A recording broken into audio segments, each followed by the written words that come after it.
Hello friends, তোমরা দেখতে পাচ্ছ যে সামনে কেক রাখা রয়েছে। কারণ হচ্ছে আজকে আমার মাম্মাম সোনা 3 বছরে পা দিল। দেখো কেক কাটার জন্য সে কিন্তু প্রস্তুত। আর তার দিদি পাশে দাঁড়িয়ে আছে, কারণ তার দিদির জন্মদিন গেছে 15ই আগস্ট।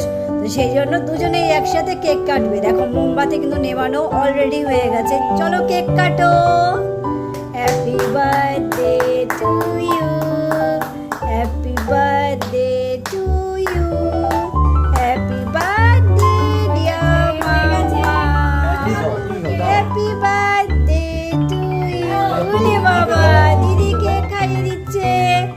বাবা বোন বাবা দিদিকে কেক খাইয়ে দিচ্ছে। ওরে বাবা রে, তোমরা সবাই আশীর্বাদ করো আমার মাম্মাম যেন জীবনে অনেক বড় হয় এবং ভালো মানুষ হয়, এবং ওর দিদিয়াও যেন তাই হয়। তোমরা সবাই আশীর্বাদ করো। দেখো এবার বাবিকে কেক খাইয়ে দিচ্ছে। মাম্মাম কেকটা কেমন? মাম্মা কেকটা কেমন? টেস্টি? ও দেখো নিজে খেয়ে দেখছে টেস্টি নাকি। টেস্টি? ঠিক আছে, দেখো হাত আর সব ভরিয়ে নিচ্ছে। তো চলো বাই।